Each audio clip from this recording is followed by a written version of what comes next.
आर्थिक विकास व्हायला पाहिजे, त्याबद्दल दुमत नाही. ह्या प्रदूषणाने संपूर्ण शहराला विळखा घातलेला आहे. कित्येक लोक ह्या प्रदूषणामुळे आजारी पडतात, त्याच्यावर लाखो करोडो रुपयांचा वैद्यकीय खर्च होत आहे. आज औद्योगिक पूर्व काळात जे वातावरण होतं आणि आजचं वातावरण ह्याच्यामध्ये 1.2 डिग्रीने वाढ झालेली आहे. आणि ज्यावेळेस तापमान वाढतं त्यावेळेस त्याचा परिणाम सगळ्यांवर होतो. नमस्कार, मी अक्षता. आपण पाहताय मुंबई आउटलुक. काल म्हणजेच 5 जून रोजी आपण सर्वांनी पर्यावरण दिन साजरा केला. काल आंतरराष्ट्रीय पर्यावरण दिन होता आणि काल अनेक लोकांनी वेगवेगळ्या माध्यमातून पर्यावरणाचं महत्त्व सांगितलं. काहींनी हजारोच्या संख्येनं झाडं लावली, तर काहींनी सोशल मीडियाच्या माध्यमातून पर्यावरणाला कसं त्याचं संरक्षण करता येईल हे पटवून दिलं. मात्र त्यातलीच काही मंडळी होती जे आजही प्लास्टिकचा रोज उपयोग करतात किंवा अशा काही दैनंदिन जीवनात गोष्टी करतात की ज्यानं पर्यावरणाचा अ, ऱ्हास होतोय किंवा पर्यावरणाचा जो आहे तो समतोल बिघडला जातोय. खर तर आपण अनेक वर्ष पर्यावरणाचं महत्त्व सांगतोय, तरी सुद्धा कुठेतरी आपण कमी पडतोय पर्यावरणाचं रक्षण करण्यासाठी. आणि पर्यावरणाचं रक्षण असेल किंवा जैवविविधतेसारखा महत्त्वाचा मुद्दा असेल, या सगळ्यावरती आज आपण चर्चा करण्यासाठी आपल्या स्टुडिओमध्ये खास व्यक्ती आलेली आहे. सुधीर थोरवे सर आज आपल्या स्टुडिओमध्ये आलेले आहेत. गेली 30 वर्ष सर पर्यावरणाचं महत्त्व लोकांना पटवून सांगतात आहेत आणि फक्त महत्त्वच नाही, तर त्यांच्या कृतीतून वेगवेगळ्या उपक्रमांच्या माध्यमातून त्यांनी पर्यावरणाचं संरक्षण सुद्धा तितक्याच महत्त्वाचं चांगल्या पद्धतीनं केलेलं आहे. सर, मुंबई आउटलुकमध्ये आपलं स्वागत आहे. धन्यवाद. सर, खरं तर काय वाटतं, म्हणजे एका ठिकाणी लोक पर्यावरण दिन साजरी करतात आहेत आणि दुसऱ्या बाजूला हेच लोक आहेत की जे पर्यावरणाचा ऱ्हास होतील अशा वेगवेगळी कृती ते करत आहेत. म्हणजे काय वाटतं, किती ह्याच्यात फरक वाटतो तुम्हाला? बघा, पहिली गोष्ट मी कॉम्प्लिमेंट्स देतो की पर्यावरणामध्ये फार मोठ्या प्रमाणात जागरूकता निर्माण झालेली आहे. हं. आज विविध स्तरांवरती लोकांना त्याचं महत्त्व पटलेलं आहे. हं. तुम्ही एक 10, 15, 20 वर्ष मागे गेलात तर ते महत्त्व लोकांना पटलं नव्हतं. पण आज ती जाणीव झालेली आहे, ही एक चांगली गोष्ट आहे.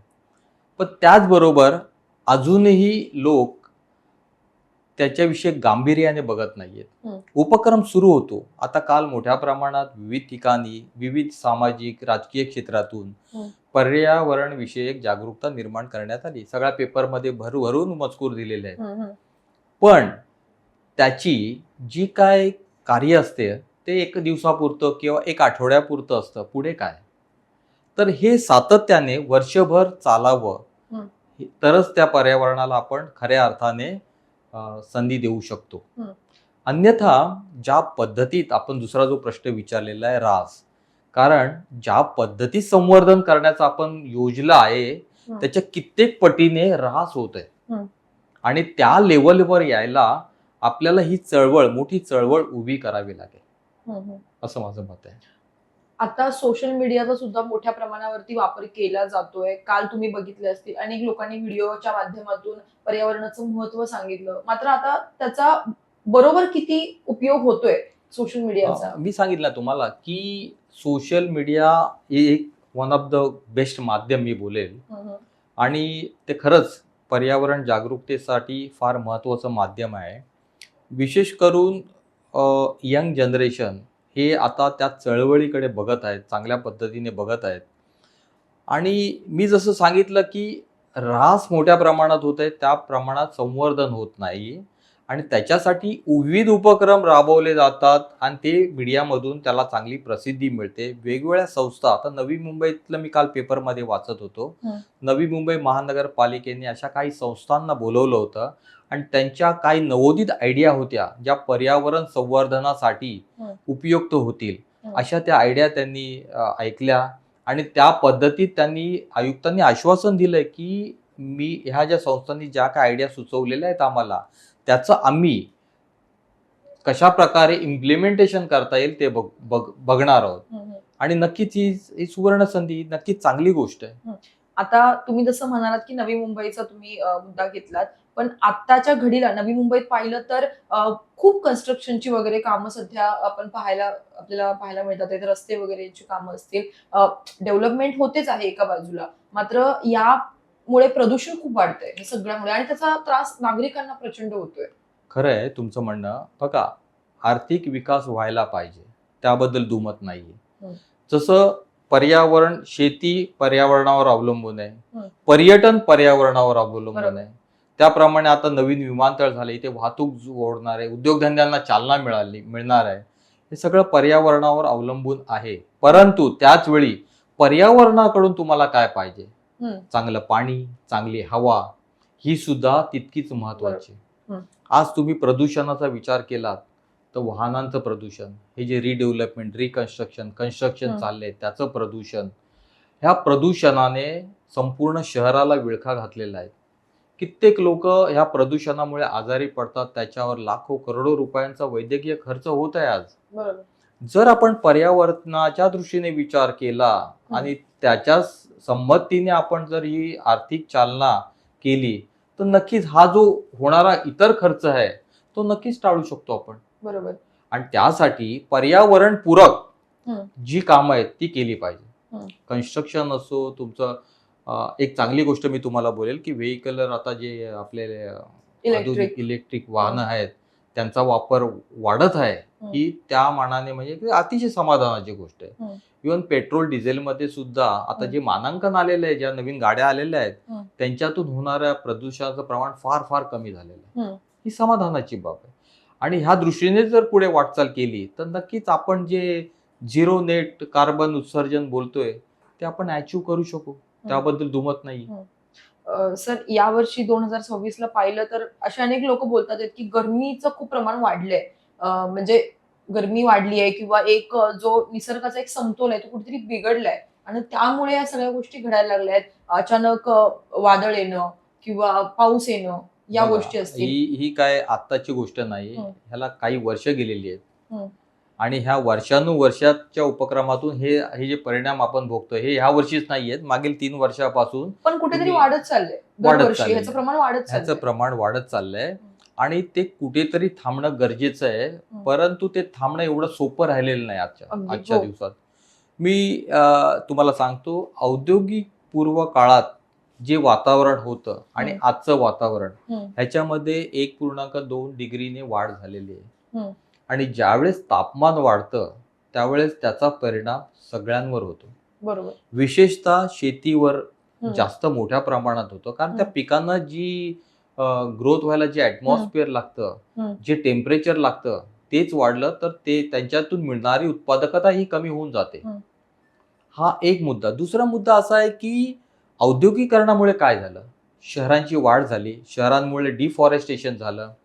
औद्योगिकरणामुळे जे वायू वातावरणात सोडले जातात त्यांना आपण हरितगृह वायू बोलतो. त्याच्यामध्ये कार्बन डायऑक्साईड हे महत्वाचं आहे. त्यानंतर कचरा, त्यानंतर नाला किंवा सांडपाणी ह्याच्यातून मिथेन गॅसची उत्पत्ती होते.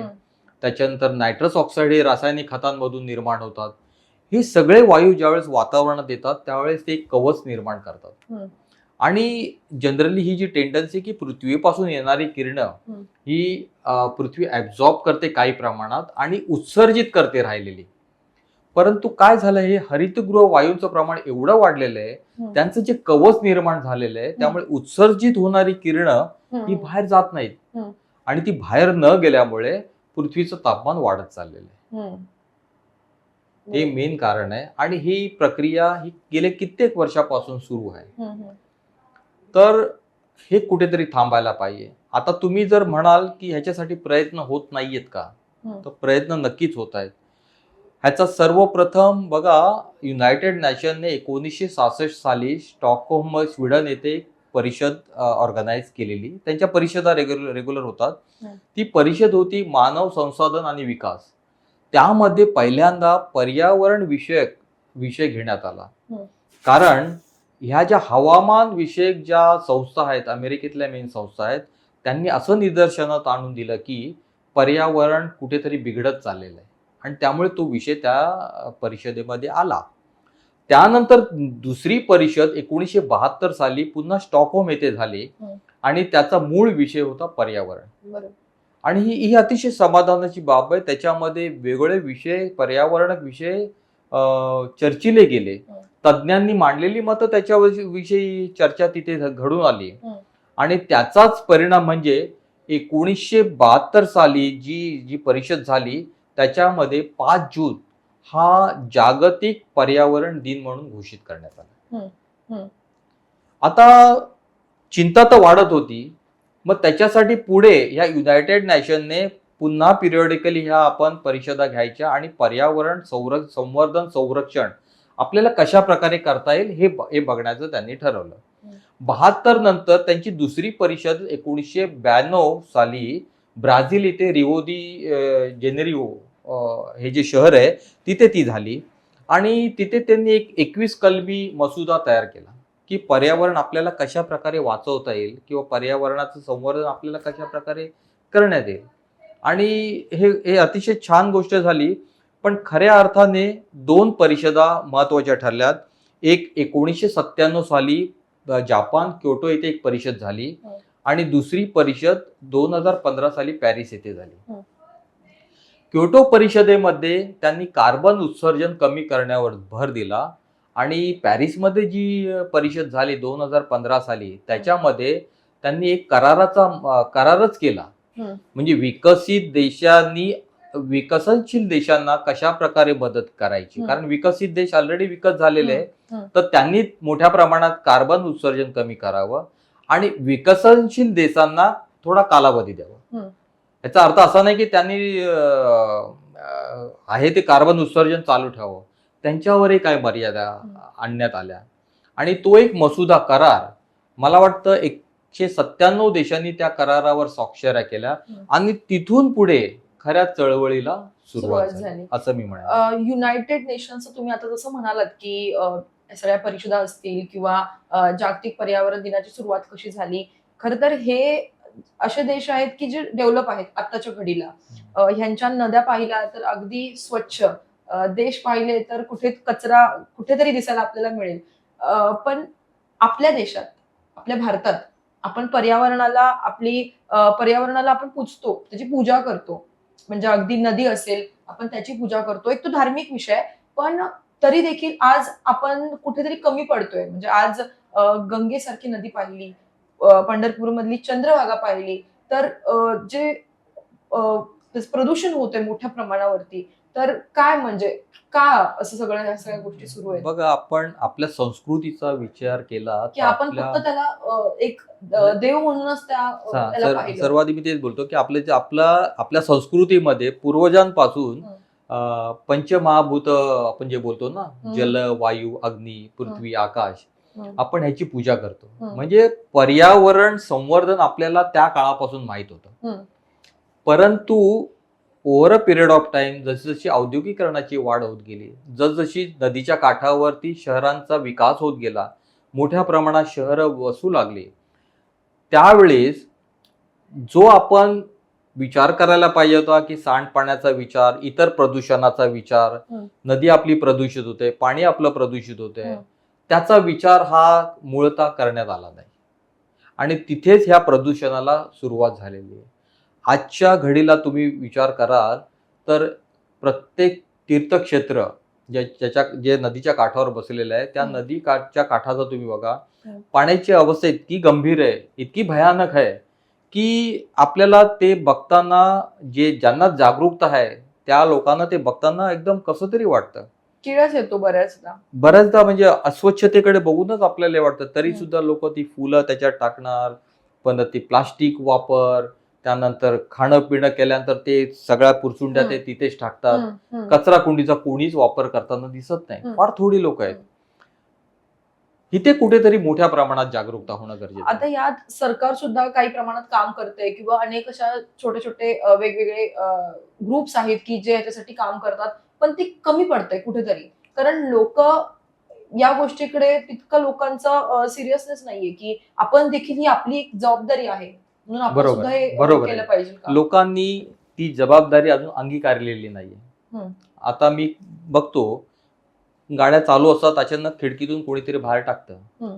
या बिजलेरी बॉटल आहेत किंवा पाण्याच्या बॉटल आहेत, त्या अशाच कुठे ना कुठेतरी पडलेल्या असतात. त्याचं पुनर्वापर किंवा रिसायकलिंग करता येऊ शकेल का, ह्याच्यासाठी मोठ्या प्रमाणात गव्हर्नमेंटने पुढाकार घेतला पाहिजे. हा एक मुद्दा झाला. त्याप्रमाणे ज्या प्रदूषण करणाऱ्या गोष्टी आहेत हम्म. त्या गोष्टी त्याचं संकलन करून त्यांना रिसायकलिंग करू शकतो का, रिसायकलिंग करून आणखीन काही, जसं कचऱ्यापासून आपण वीज निर्मिती करू शकतो, कचऱ्यापासून आपण गॅस उत्पादन करू शकतो. तर ह्या ज्या गोष्टी, ह्याला जर चालना मिळाली तर त्या कचऱ्याची विल्हेवाट सुद्धा लागली जाईल, तुमचं प्रदूषण सुद्धा कमी होईल आणि त्या अनुषंगाने आपण पर्यावरणाचं संवर्धन सुद्धा करू शकतो. हा राहिला एक मुद्दा सरकार पातळीवर. पण वैयक्तिक पातळीवर सुद्धा ज्या संस्था आता सध्या कार्यरत आहेत त्यांचा मोठ्या संख्येने अजून वाढ व्हावी आणि ह्या गोष्टी प्रत्येक त्याची पाळेमुळे एकदम खोलवर गेली पाहिजे. सामान्य जनतेपर्यंत त्याचं महत्व पटलं पाहिजे की बाबा आजच्या माझ्या जनरेशनला हा त्रास जाणवायला लागला, पण तुम्ही विचार करा आणखीन 2 जनरेशन, पुढच्या जनरेशन आणि त्याच्या जनरेशन काय होईल. सगळं म्हणजे प्रदूषित वातावरणात ते जगू शकणार नाहीत, त्यांचं आयुष्यमान कमी होईल. या तरुणाईचा सहभाग सुद्धा तितकाच महत्वाचा आहे. अतिशय अतिशय म्हणजे महत्वाचं आहे. मला असं वाटतं सर की आपण लहानपणापासून मुलांना आपल्या कल्चर संस्कृतीबद्दल जितकं शिकवतो, अनेक गोष्टी आपण त्यांना सांगतो, पण लहानपणापासूनच आपण पर्यावरणाचं महत्व किंवा एक झाड लावलं तर त्याची फक्त ते लावणंच महत्वाचं नाहीये, तर त्याची काळजी घेणं, त्याला मोठं करणं ही सुद्धा तुझी जबाबदारी आहे आणि तू केलं पाहिजे. करेक्ट. एक आपण हे लहान मुलांमध्ये रुजू करणं सुद्धा तितकंच महत्वाचं आहे. हा बरोबर आहे तुमचं म्हणणं. लहान मुलांच्या आधी मी आज पहिला दुसरा मुद्दा घेतो. सरकारी पातळीवरती आज मोठ्या प्रमाणात वृक्ष लागवडीला चालना दिली जाते, बरोबर. कोट्यावधीची झाडं लावल्याचं डिक्लेअर केलं जातं.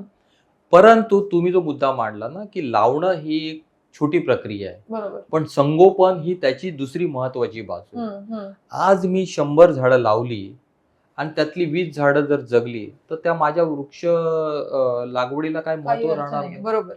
तर ती कशी मला जगवता येतील, त्याचं संगोपन ऍटलिस्ट पहिले 3-4 वर्ष मला कशा प्रकारे करता येईल ह्याच्यावर जर आपण भर दिला ना तर नक्कीच आपण जे ग्रीन कव्हर बोलतो ना, ग्रीन कव्हर मध्ये नक्कीच मोठ्या प्रमाणात वाढ होईल. कारण ग्रीन कव्हर हे आज कमी होत चाललेलं आहे. मोठमोठाले प्रोजेक्ट्स येत आहेत, शहरीकरण होत आहे आणि त्याच्या अनुषंगाने ग्रीन कव्हर हे कमी होत चाललेलं आहे. पण त्या प्रमाणात ते ग्रीन कव्हर तेवढ्याच प्रमाणात दुसरीकडे त्याची लागवड करता येईल का आणि त्या प्रमाणात त्याची वाढ करता येईल का, हा विचार अद्यापी म्हणजे विचार आहे, परंतु त्याची प्रत्यक्ष कृती ही तेवढ्या मोठ्या प्रमाणात होत नाहीये. तुमचा दुसरा मुद्दा मी आता टच करतो की जे तुम्ही बोलले युवकांमध्ये, आता युवकांमध्ये ही संस्कृती रुजवणं फार गरजेचं आहे. आताच मी कालच्या पेपरला वाचलं की महाराष्ट्र टाइम्स आणि कॉलेजेसने मिळून नेचर क्लब प्रत्येक कॉलेजमध्ये क्रिएट करायचं ठरवलेलं आहे. ही चांगली गोष्ट आहे. मी सुद्धा आमच्या मित्रमंडळी समवेत शाळांमध्ये जाऊन हे प्रबोधन करत असतो. पण त्याला एक क्लबचं एक चांगलं मोठं चळवळीचं स्वरूप येणं गरजेचं आहे. आणि युवक ही अशी गोष्ट आहे ना की त्यांनी मनावर घेतलं तर त्याची जी वाढ होईल ना ती अतिशय मोठ्या प्रमाणात होणार आहे, झपाट्याने होईल.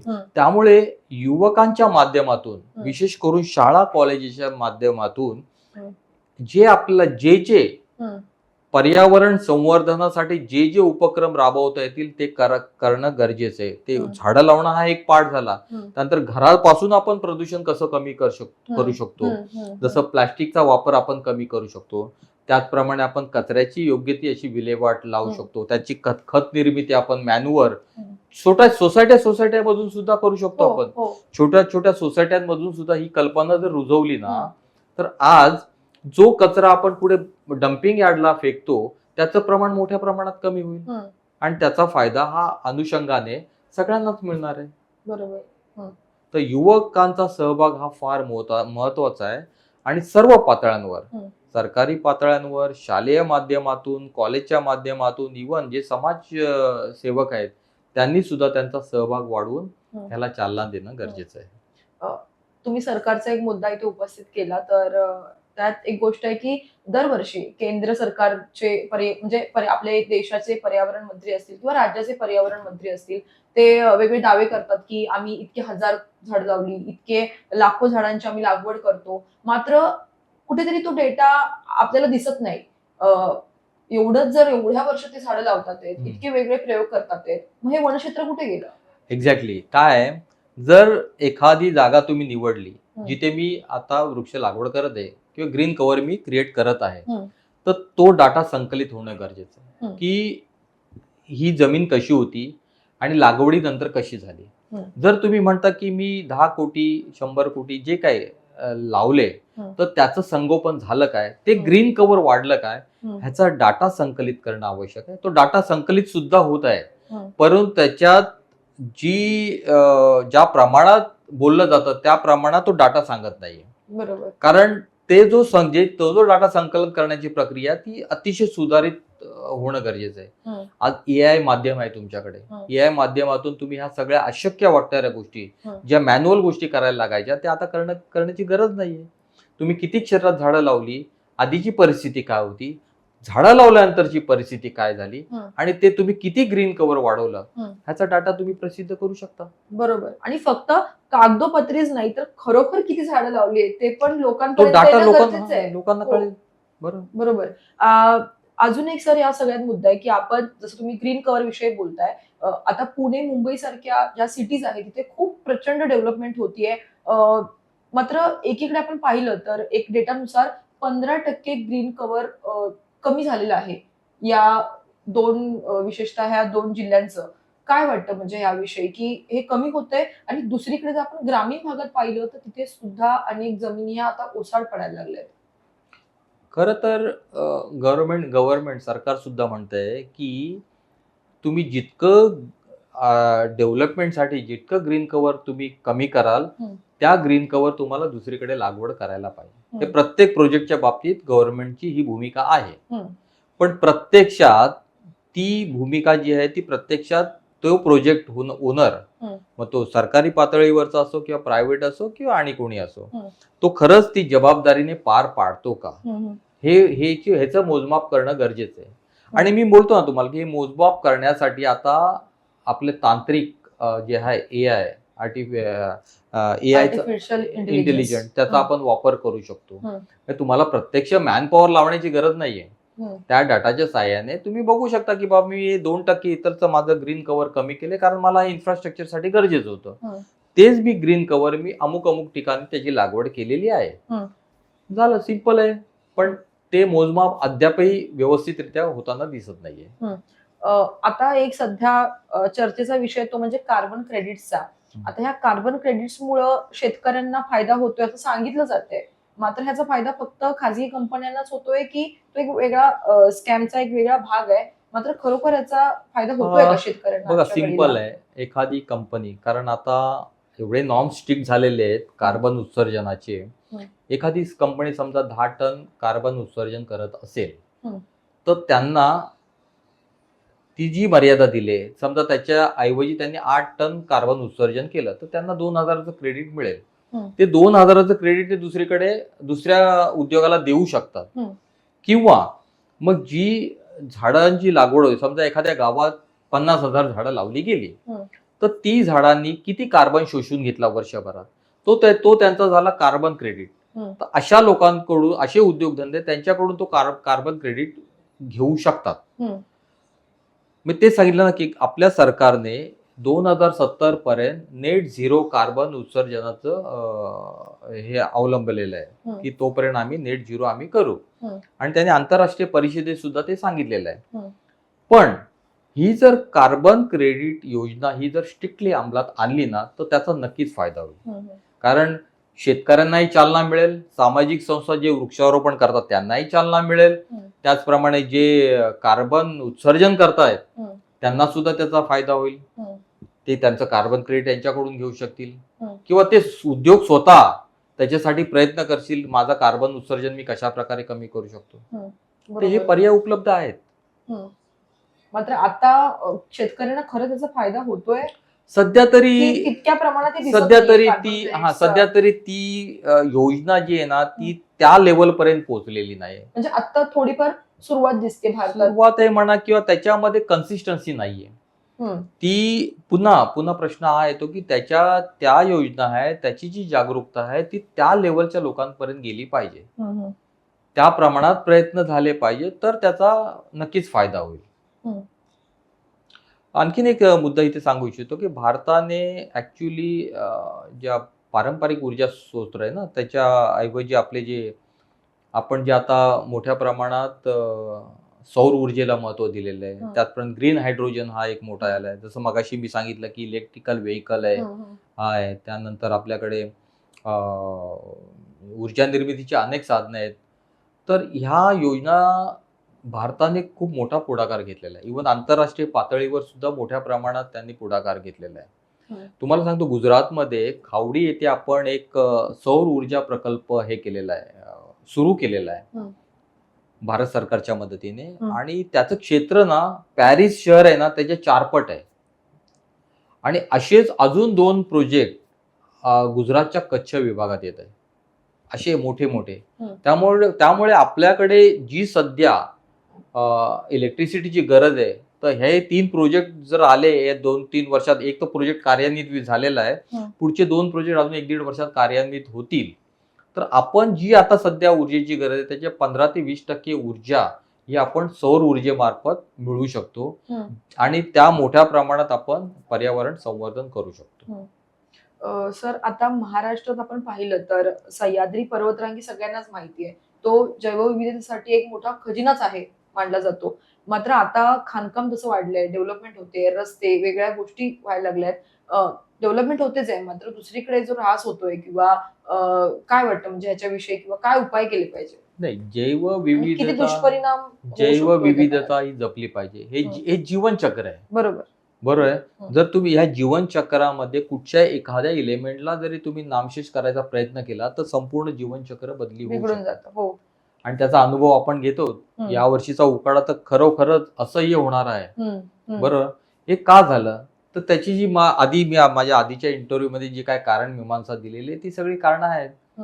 नक्कीच आर्थिक विकास करा, परंतु जो तुम्ही ऱ्हास करणार पर्यावरणाचा, तो ऱ्हास तुम्ही कशा प्रकारे भरून देणार ह्याची पहिली योजना तयार असली पाहिजे. मी हा आर्थिक विकास करतोय आणि हा पर्यावरणाचा ऱ्हास होणार आहे आणि त्याच्यासाठी मी तो न्यूट्रलाइज करण्यासाठी मी ह्या उपाययोजना करणार आहे.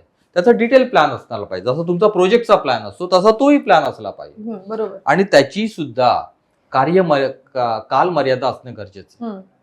आणि ते मोजमाप करून पुन्हा त्या कालमर्यादेप्रमाणे झालं की नाही ह्याची सुद्धा गॅरंटी घेतली तर आपण नक्कीच पर्यावरण संवर्धनाला चालना देऊ. तेच एक गोष्ट आहे की एकीकडे तुम्ही डेव्हलपमेंट कराच, मात्र त्यासोबत संवर्धनासाठी सुद्धा तितक्याच तत्परतेनं पुढे आलं पाहिजे. म्हणजे फक्त नंतर 1000 झाडं, लाखो झाडं लावून उपयोग नाहीये, तर ते करताना दुसऱ्या बाजूला तुम्ही त्याचं प्रोटेक्शन करणं सुद्धा तितकंच गरजेचं आहे. बरोबर. सर, पुढचा असा मुद्दा आहे माझा की आता ज्या पद्धतीनं हा ऱ्हास होत चाललाय पर्यावरणाचा किंवा क्लायमेट चेंज सारखा आता हा मुद्दा आहे महत्वाचा, तर पुढच्या 10 वर्षामध्ये राज्यात आणि भारतात त्याचे कसे परिणाम दिसतील?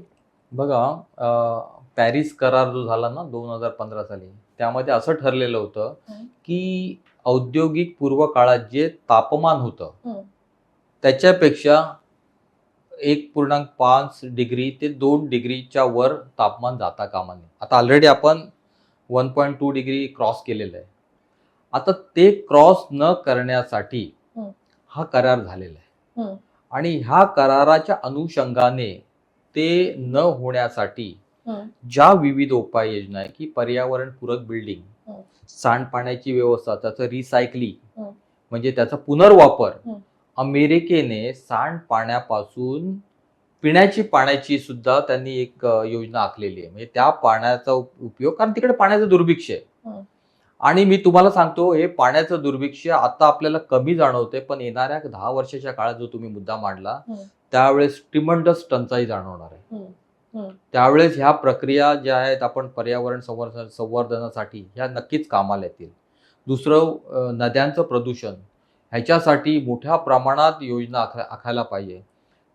तो जो खर्च होतोय तो खर्च नाहीये, तो आपण भविष्यातील आपण ज्या संधी आहेत, चांगल्या संधी त्या आपण पुन्हा मिळवणार आहोत. त्यामुळे त्याच्याकडे खर्च न बघता त्या नद्यांचं पुनर्जीवन कसं करता येईल ते बघायला पाहिजे.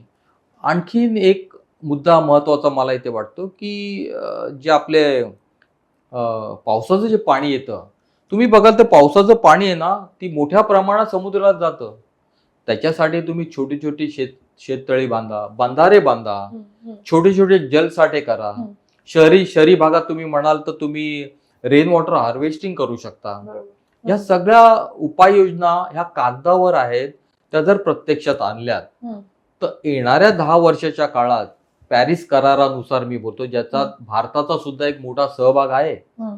तर आपण एक जगाला दाखवून देऊ की आपण ह्या क्षेत्रात सुद्धा, जसं इतर अनेक क्षेत्रात आपण फार मोठी मजल मारलेली आहे, तर ह्या क्षेत्रात सुद्धा आम्ही तितक्याच हिरिरीने मजल मारत आहोत. आणि त्याचं चित्र 10 वर्षानंतर काय असेल ते आपण दाखवून देऊ. आज मी तुम्हाला एक क्लासिक एक्झाम्पल देतो. भूतान. भूतान हा देश पर्यटनाला खूप मोठी संधी आहे त्यांना. हम्म. परंतु त्यांनी स्वतःसाठी एक लिमिट ठेवलंय. माझ्या देशात वर्षाला एवढेच पर्यटक येतील आणि त्याच्यासाठी त्यांनी टॅक्स पण लावलाय. हम्म. त्यांचं एकच मन आहे की मला माझ्या जे पर्यावरण आहे, माझा जो निसर्ग आहे, हम्म, हम्म, मी त्याला डिस्टर्ब होऊ देणार नाही. हम्म. खूप चांगली संकल्पना आहे. म्हणजे ते भविष्याच्या दृष्टीने आताच त्याच्यावर उपाययोजना उपाययोजना. करतात आहेत. हम्म, जैविक विविधता सांभाळण्यासाठी हिमालय सारखा देश आहे. हम्म. आज तिकडे आपण जे उत्तराखंडमध्ये जे 2-3 किस्से बघितले की मोठा महापूर आला आणि बरोबर. गावच्या गाव हो. वाहून गेले, हो. डोंगराला तडे गेले, शहरं खाली बसली. हम्म, हे का झालं? कारण आर्थिक विकासाच्या दृष्टीने सरकारने चांगले रस्ते निर्माण केले. हम्म, चांगले रस्ते निर्माण झाल्यामुळे तिकडे पर्यटकांचा ओघ वाढत गेला. हम्म. पर्यटकांचा ओघ वाढत गेल्यामुळे तिथे मोठमोठाले हॉटेल्स आणि त्यांची संख्या वाढत गेली. हम्म. परंतु हे सगळं करत असताना त्यांनी पर्यावरणाकडे लक्ष दिलं नाही हम्म. आणि त्याचे परिणाम आपण भोगलेत. अशी बरोबर. कित्येक एक्झाम्पल आहेत गेल्या 10 वर्षात. आत्ताच एक उदाहरण जे अंदमान निकोबार बेटाचं आहे. सध्या तो विषय खूप ट्रेंडिंग आहे, वादग्रस्त सुद्धा आहे. या बेटांवरती सरकार एक प्रोजेक्ट आणतंय आणि हजारो कोटींचं हे प्रोजेक्ट असणार बरोबर आहे आहे. आणि याच्यातून लाखो झाडांची कत्तल केली जाणार आहे. जी झाडं तिथे हजारो वर्षांपासून त्या झाडांच्या तिथे प्रजाती आहेत, अगदी सूक्ष्मजीव असतील किंवा Correct. ते कत्तल केल्यामुळे ते पण जाणार. तर काय वाटतं म्हणजे याच्याविषयी किती मी मोठे तेच म्हटलं ना की ही दुष्परिणाम पाहायला मिळू शकतात? जैविक विविधता आहे, त्याचं चक्र बिघडता कामा नये. हम्म, तुम्ही डेव्हलपमेंट करा, हम्म, परंतु तो जो प्लॅन सांगितलाय की ती डेव्हलपमेंट करता सिंगापूरच्या धर्तीवरती तिथे चाललेलं आहे, हम्म. अंदमान निकोबार बेटावरती. हम्म. पण ती डेव्हलपमेंट करताना जो तुम्ही जैविक विविधतेचा ऱ्हास करणार आहात, तो भरून काढण्यासाठी तुम्ही काय करणार आहात किंवा त्याला कंट्रोलमध्ये ठेवून तुम्ही आर्थिक डेव्हलपमेंट कशी करणार आहात ते बघावं. बरोबर. कारण ते बघणं गरजेचं आहे. हम्म. तिकडे निग्लेक्ट करून चालणार नाही. सध्याची जी परिस्थिती आहे, हम्म. जी वातावरण आहे, जो निसर्ग आपल्यावरती रुसलेला आहे, हम्म.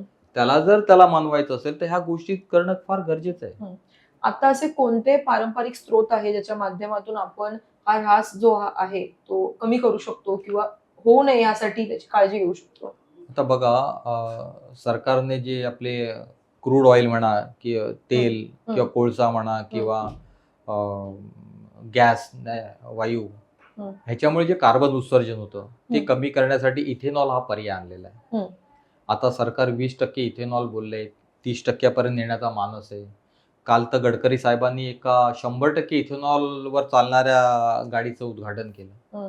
म्हणजे हा पर्याय आहे हम्म. की जे आपले कार्बन उत्सर्जित करणारे जे आपले स्रोत आहेत ते कमी करून या पर्यायी स्रोताचा वापर करायला पाहिजे. बरोबर. त्याचप्रमाणे मी तुम्हाला सांगितलं की सौर ऊर्जा ही त्यातल्या त्यात आणखी महत्वाची आहे. आपण वैयक्तिक विचार केला तर मी घरातून सुरुवात करेल. मी वीज कमीत कमी वापरेल. ज्यावेळेस मला गरज असेल त्याच वेळेस मी वीज वापरेल, बाकीच्या वेळेस मी बटन बंद करेल.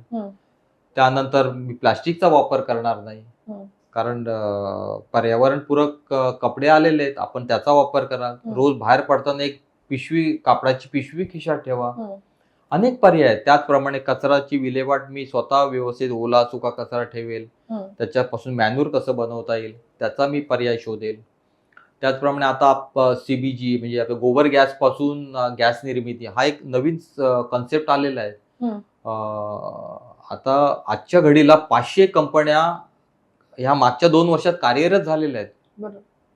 तो एक चांगला पर्याय निर्माण झालेला आहे. आणि खरंच हा पर्याय म्हणजे महत्वाचा का वाटतो, कारण हा कधी कोणी विचारच केला नव्हता हं. की मी कॉम्प्रेस बायोगॅस निर्मिती करेल. हं, हं. बायोगॅस हा जो अवेलेबल आपल्याकडे मलमूत्र म्हणा, शेण आहे म्हणा किंवा कचरा आहे, त्याच्यापासून हा बनवला जातो. हं. हा चांगला पर्याय आहे. आणि असेच पर्याय जर आपण वापरात आणले तर हं. नक्कीच आपण पर्यावरणाला चालना देऊ शकतो. आता सरकारच्या माध्यमातून ते वेगवेगळ्या गोष्टी किंवा वेगळे उपक्रम राबवत आहेत. मात्र प्रत्येक एका व्यक्तीला आज तुम्ही काय सांगाल, की पर्यावरणाला जपण्यासाठी रोज दैनंदिन जीवनात त्याने केलेली एक कृती, ज्याच्यातून पर्यावरणाचा ऱ्हास होणार नाही? मी जे पण काम करेल हं, ते पर्यावरणाला हानी पोचणार नाही याची काळजी घे. हं, काही माझ्या घरापासून मी सुरुवात करतो. मी हं, एखादं चॉकलेट घेतलं, चॉकलेट खाल्लं, त्याचा रॅपर मी खिशात ठेवेल हं, आणि त्याची योग्य ठिकाणीच मी विल्हेवाट लावेल. हं, मी प्लास्टिकच्या बाटलीच्या ऐवजी मी एक बाटली स्वतःची घेईल, हं, काचेची बाटली, आणि मी घरातून पाणी घेऊन जाईल, पुन्हा घेऊन येईल. ह्या साध्या साध्या गोष्टी आहेत. हं, प्रत्येक व्यक्तीने जर तो विचार केला की मी जी कृती करतोय हं. ती पर्यावरणाला हानिकारक नाही ना, मग मी करेल. पण ती पर्यावरणाला हानिकारक आहे आणि मला करायलाच पाहिजे, तर त्याच्यातून मी पर्यावरणाला मी कशी पर्यावरण ऱ्हास कसा होणार नाही याची पण काळजी घेईल मी. बरोबर. ह्या जर गोष्टी प्रत्येक व्यक्तीने केल्या तर नक्कीच पर्यावरण संवर्धनाला चालना मिळेल. परंतु हे एवढं सोपं काम नाही. ह्याची अगदी. पाळेमुळे एकदम हं, घरातून, सोसायट्यांमधून, शाळेतून, कॉलेजमधून, हं, कंपन्यांमधून हं, प्रत्येकाच्या मनात ही ज्यावेळेस रुजवली जाईल हं. त्यावेळेस हे शक्य आहे. म्हणजे आपल्या इथे ज्या पद्धतीनं आता मुलांसाठी आई-वडील प्रॉपर्टी जपून ठेवतात, त्या पद्धतीनं प्रत्येक एकानं एक जरी झाड लावलं, ती एक प्रॉपर्टी म्हणून, तरी तुम्ही तुमच्या येणाऱ्या पुढच्या पिढ्यांसाठी एक चांगलं जीवन ते कसं राहू शकतात, ते त्याचा तुम्ही एक मार्ग आतापासून करताय. बरोबर करेक्ट, सर? करेक्ट. मी हो. तर बोलेल ना, एक झाडच, तुम्ही हं, बरोबर बोललात. प्रत्येकाने हा विचार करावा की मी दरवर्षी एकच झाड लावेल. हं. ते सुद्धा आपल्या पर्यावरणाला सुसंधी देण्यासाठी हो. इतर उपयोगी. कुणासाठी नाही, किमान स्वतःच्या घरातल्यांचा विचार करून किंवा ते करेक्ट. श्वास घेऊ शकतील ह्याचा विचार करून जरी प्रत्येकाने एक झाड लावलं तरी पुष्कळ झालं ते. झाड हा एक पर्याय, पण मी प्रदूषणच करणार नाही. हं, हं, माझ्याकडून पर्यावरणाची हानी होणार नाही. हं, हा एक कन्सेप्ट प्रत्येकाने मनात राबवला पाहिजे. हं, हं. जसं मी सरकारने सांगितलं की बाबा आता तुम्ही फुल पार्टनरशिप करा. म्हणजे तुम्ही ऑफिसला जात असाल तर एकट्याने गाडी नेऊ नका. हं. आपले हो, कलिग्ना बरोबर घ्या, दोघा-तिघांमुळे हो, किती किती मोठ्या प्रमाणात प्रदूषण हो, कमी होईल ना. हो. आणि जरी चाललो आपण तरी आपल्याच ते चांगलं आहे. सायकलचा हेल्थसाठी वापर चांगलं आहे. करा. हो. बरोबर आहे. चांगली गोष्ट आहे. हं, छोट्या-छोट्या कामासाठी तुम्ही टू व्हीलर काढू नका. हं, हं, हं. Sir cycle. तुम्ही आता इतके वर्ष पर्यावरण या विषयावरती काम करताय. आतापर्यंत कोणते असे उपक्रम आहेत जे तुम्ही राबवलेत आणि कशा पद्धतीने त्याचा उपयोग झालाय? बघा, मी माझ्या मित्रमंडळी समवेत 14 वर्षापूर्वी एक छोटंसं वृक्षारोपण कार्यक्रम मी भिवंडीत वाडा तालुक्यात केलेला होता. हं, त्यावेळेस आम्हाला वन खात्याकडून झाडं मिळालेली. आम्ही 150 झाडं लावली होती आणि आम्ही किती 15-20 मित्र आम्ही गेलेलो तिकडे. त्याच्यातून आम्ही बऱ्याच गोष्टी शिकलो आणि त्याच्यानंतर आम्ही दरवर्षी आम्ही वृक्षारोपणाचा कार्यक्रम सुरू केला. हं. आणि गेली 14 वर्ष आम्ही हा कार्यक्रम राबवत आहोत. आजच्या घडीला आम्ही कर्जत इथे वृक्षारोपणाच्या माध्यमातून एक जंगल निर्मिती केलेली आहे. जंगल निर्मिती. हो. किती झाडं ते असतील तिथे? ओसाड जागेवरती आम्ही हजारो झाडं लावली आहेत. सगळी जिवंत आहेत. सगळी जिवंत आहेत. त्याची संगोपनची पण आम्ही काळजी घेतो. हं. माझे मित्र आहेत तिकडे, शरद पवार म्हणून, त्यांचे 2 मित्र आहेत. हं. हे आम्हाला तिकडे त्या भागात मदत करतात. ते हं. स्थानिक आमदार आहेत. हं. त्यांचे जे पीए आहेत डॉक्टर राजू म्हणून, ते आम्हाला मदत करतात. कसं आहे, तुम्ही सुरुवात करा, लोकं आपोआप तुम्हाला जोडली जातील. बरोबर. हं. त्यानंतर आम्ही शाळांच्या माध्यमातून प्रबोधन करत असतो. हं. आम्ही स्थानिक वृक्षारोपणाला पण सुद्धा चालना देतो. तर असे विविध उपक्रम आम्ही राबवत असतो, जेणेकरून आपण पर्यावरणाला कसं सुरक्षित ठेवू शकतो. हं. त्या दृष्टीने आमचे प्रयत्न चालू असतात. त्यात माझ्या पत्नीचा सुद्धा तेवढाच हिरिरीने सहभाग आहे. हं. माझ्या दोन्ही मुलांचा सुद्धा सहभाग आहे. पण आता गेले 2 वर्ष ते आपल्या देशाच्या बाहेर आहेत. पण तिथूनही ते आम्ही ज्यावेळेस कुठच्या कार्यक्रमाला जातो त्यावेळेस फोन करतात. हं, हं, हं. तो ऑड टाईम आहे. त्यांच्याकडे रात्र असते, झोपलेले असतात. पण त्यावेळेला ते बरोबर फोन करणार आणि आमच्याबरोबर जेवढी मित्रमंडळी असतात त्यांच्याबरोबर ते गप्पा टप्पा मारणार, म्हणजे तेवढा त्यांचा पण ओढा आहे ह्या नाही, बाबींकडे. खरंच खूप मोठं काम आहे. म्हणजे एक झाड लावल्यानंतर ते जपणं एवढं मुश्किल असतं. मात्र तुम्ही एक अख्खं जंगल नाही, मोठं उभारलंय. काम नाही, आपण एक छोटंच काम करतो आणि इतरांना ते मोठं काम हा वाटतं. ज्यांना त्याचं महत्व तितकंसं करेक्ट. माहित आणि नाहीये. हा जर उपक्रम प्रत्येकाने छोट्या छोट्या प्रमाणात राबवला तर आज किती मोठ्या संख्येने आपण बरोबर, बरोबर. प्रदूषण कमी करू हं. शकतो, कार्बन उत्सर्जन कमी करू शकतो किंवा कार्बन क्रेडिट घेऊ शकतो. बरोबर. तुमच्या पुढच्या उपक्रमांसाठी किंवा पुढच्या वाटचालीसाठी सर खूप तुम्हाला शुभेच्छा. आणि आज सरांना जे लोक बघत असतील त्यांनी सुद्धा येत्या काळात त्यांच्यासोबत जोडलं जाणं तितकंच महत्त्वाचं आहे. आणि पर्यावरणाचं जास्तीत जास्त महत्त्व सर तुम्ही पटवून दिलंत आणि पुढे सुद्धा पटवून द्या. धन्यवाद सर. तुम्ही मुंबई आउटलुकमध्ये तर आलात. सर्वप्रथम मला मुंबई आउटलुकने ही संधी दिली त्याबद्दल मी धन्यवाद. हं. कारण हा जो प्रसार आणि प्रचार बरोबर. हा जो होणं आहे ना, हं. हा फार गरजेचा आहे. हं. आणि जे लोक स्वइच्छेने या उपक्रमात सहभागी होऊ इच्छितात हं. त्यांना तर नक्कीच अशा संधी मिळाल्या पाहिजे, हं. एवढंच माझं म्हणणं आहे. तर आपण नक्कीच सगळे मिळून पर्यावरण रक्षणासाठी एक चांगलं योगदान देऊया, छोटंसं का होईना. हं. त्याने नक्कीच आपल्या भारत देशाला एक वेगळी दिशा मिळेल. धन्यवाद. Thank you sir. धन्यवाद.